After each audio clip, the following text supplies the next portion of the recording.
What's up, guys? Hey, this is Christian Brindle with Six Figure Medicare Agent. Hope this video finds you doing well, and I hope none of you are getting too much cabin fever working from home, as I know most of us are up until this point. Today is April 9th, 2020. We're in the heart of the coronavirus pandemic, and in my opinion, I think we're seeing more and more people kind of shift over to try to do telesales. Telesales is something that, luckily for me, I've been doing for some time now. I'm not like a lot of people. I'm not like some people that have done exclusively telesales. We still were having quite a bit of people locally come into the office and so on and so forth. Doing face-to-face visits a little bit, but we've been doing a lot of telesales the last couple of years with people in different states. And so I wanted to just kind of put out the information that's been working well for us doing telesales. And of course, now we're doing exclusively telesales with everything going on with the pandemic, and it's been working out pretty good for us. So I wanted to kind of, do a short little video about how to properly fact find on a telesales call, because to be honest with you guys, if you're trying to do an entire appointment over the phone with a one-call close, sometimes two or three, through follow-ups and things along that nature, you have to be able to fact-find quickly, effectively, because the last thing you want to do is waste a whole bunch of time on the phone with somebody that's, number one, not qualified to purchase your product, number two, has no interest in your product, number three, they're already on the best thing they can possibly be on, and you can't do anything about it. You don't want to waste your time with those kind of people. You want to basically get on the phone and find out these answers to these questions that you're going to. So guys, as many of you know, if you've watched any of my script videos or anything like that, or if you're in our new course, which I'll talk about towards the end, I'm a big believer of getting right on the phone, and the first thing you want to do is fact find. Find out if this is a person that's a qualified, interested buyer. Okay, so the first thing you're going to want to be doing is when you get on the phone with somebody and you call, you introduce yourself, you're basically saying why you called. This isn't going to be much of a script video. We've done other videos in the last couple of weeks for that kind of stuff specifically.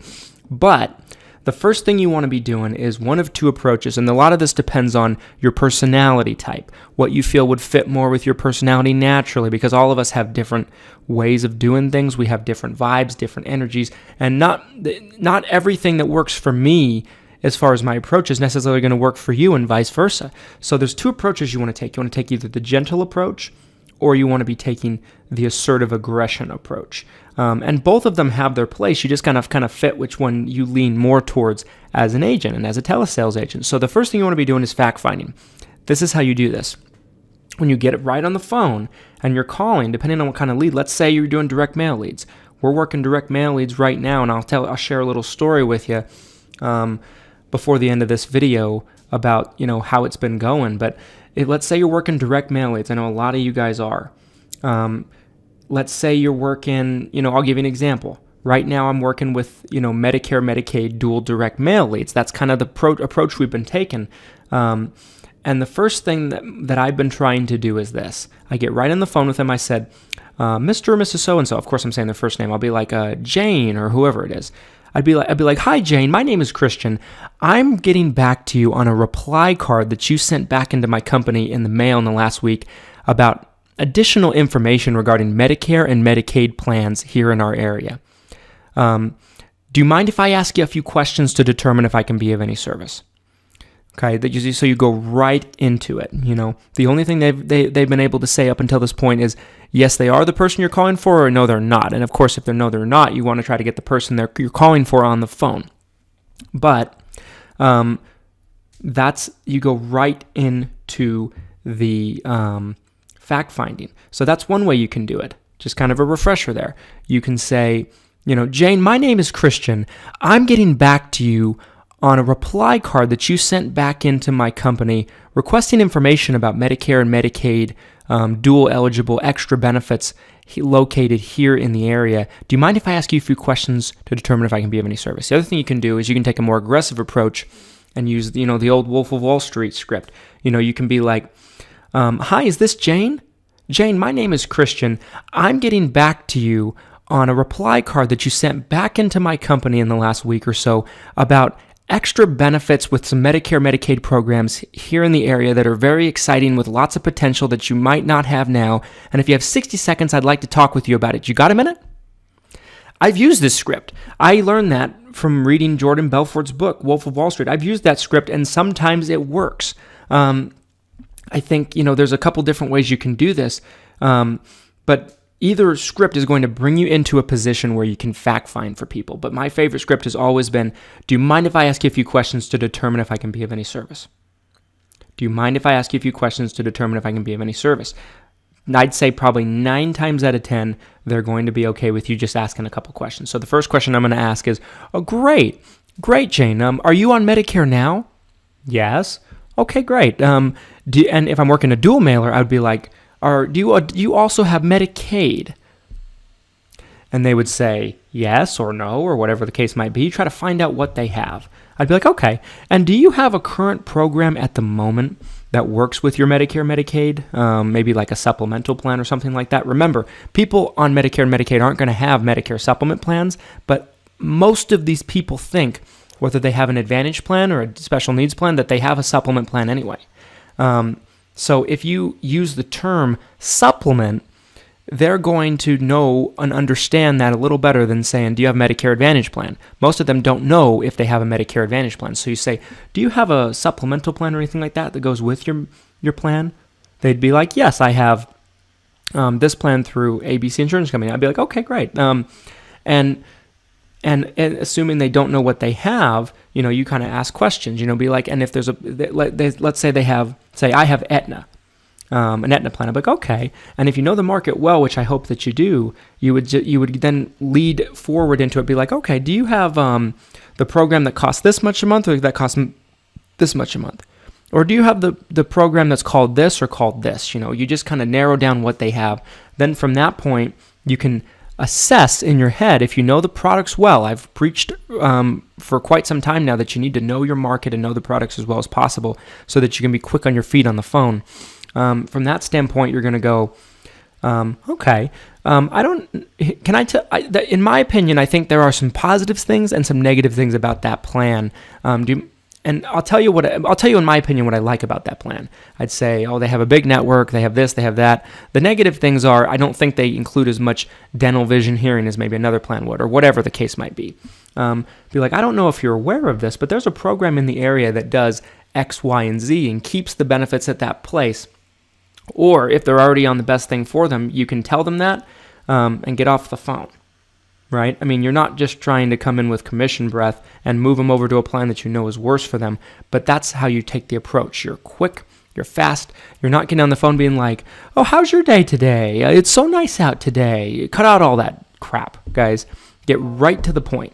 Do you mind if I ask you a few questions to determine if I can be of any service? If you've got 60 seconds, I'd like to share, this information with you. Do you have a minute?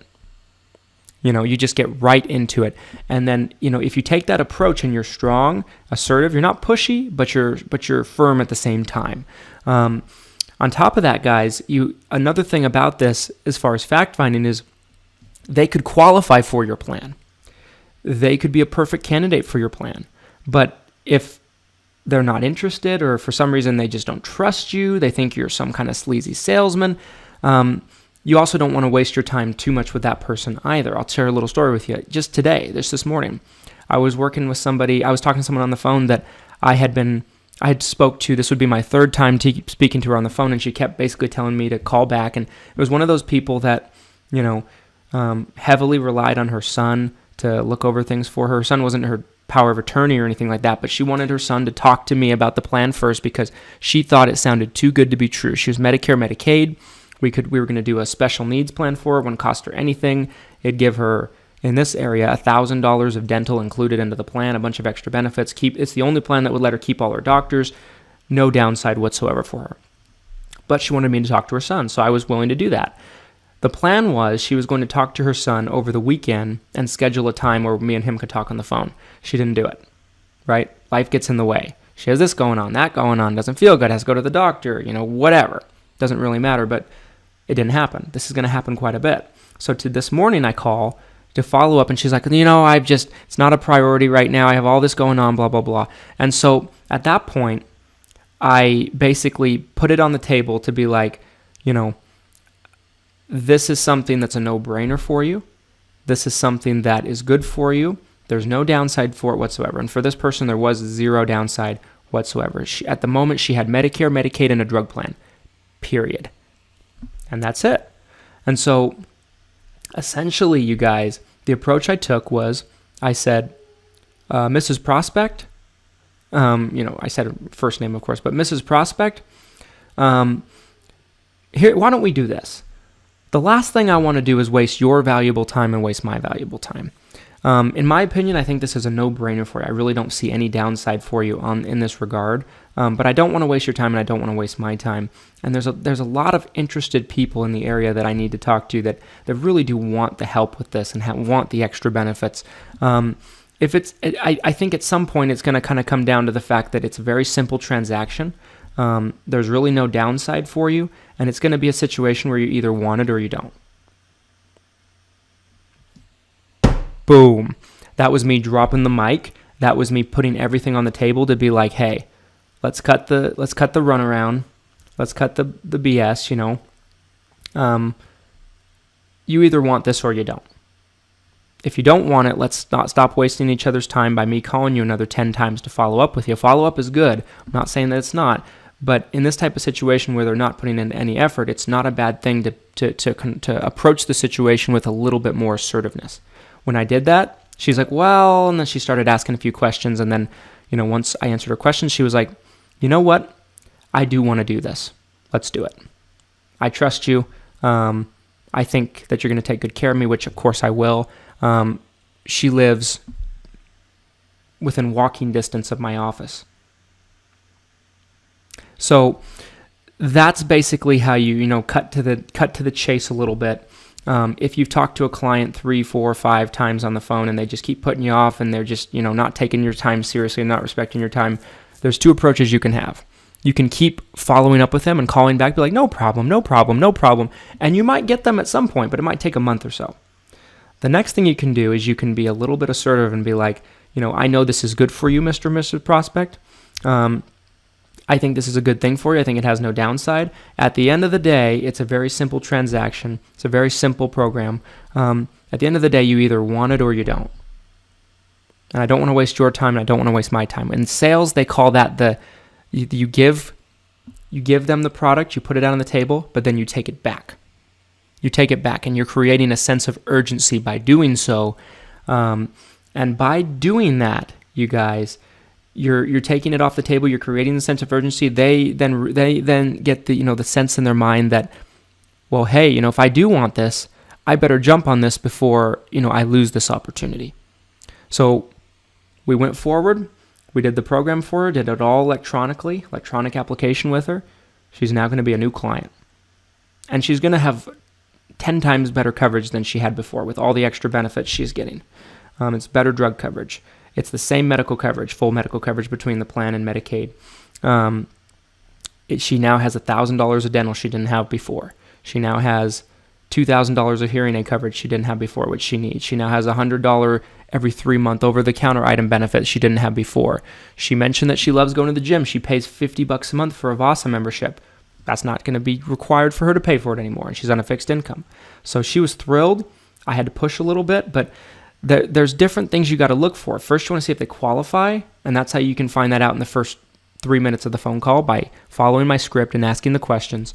The second thing is you want to find out if what they're on you can beat. You can also find that out in the first 3 to 5 minutes of the phone call. The third thing is you want to find out if they pass the first 2 steps, qualify, and you can beat what they already have. The third thing is you want to find out if they're even an interested, serious party. Now, I'm not saying you take that approach that I took on the first phone call, but maybe on the 3rd, 4th, or 5th phone call, if they keep saying, call me back next week, call me next week, call me next week, call me next week, it's not a bad idea to take control of the situation and cut to the chase and determine if this is really something that's going to happen. Are you just going to waste my time, Mr. and Mrs. Prospect? You don't want to say that, but that's basically the message in a nicer words. So anyway, guys, I hope this helped quite a bit. That's something that just came to mind for me because it was something that actually happened this morning. We were able to close that transaction and bring on her as a client. And it was not an easy person because she was just afraid, nervous that she was going to make a mistake. And we were able to kind of put her in the state of mind that, hey, this is good for you. And sometimes you have to do that by giving and taking it off the table, the takeaway approach. So anyway, guys, I hope this helped. Hope you got something out of it. Drop a comment for me in the comment section on what you'd like to see me talk about in future videos, what questions you have. Like this video if you found it helpful, and subscribe for future six-figure Medicare agent content. And also, we just put out our six-figure Medicare University in the past couple of days. I'm super excited about it. If you're in my Facebook group, there will be a link to it down in the description. You can get it for $395. It's normally $495. But if you have one contract with me or multiple contracts with me, if you just have one contract with me, it has to be either Molina, United Healthcare, or Humana. One of those three. But if you have multiple contracts with me, like multiple med subs or whatever the case might be, all of my agents get it for free, and it's lifetime access. So I'll drop a link down to that in the description as well. It's a 110 video course where I basically go into everything I do to build my business and how I got to six figures and above and beyond. I unveil everything in that course. It's a steal of a deal. I'm basically giving it away for pennies on the dollar at $495. But if you're in the group, you can get it at a discounted rate. Just go jump into the group at $395. Or if you'd like to do some business together and get it for free, feel free to reach out to me. Thanks, guys. Talk to you next time.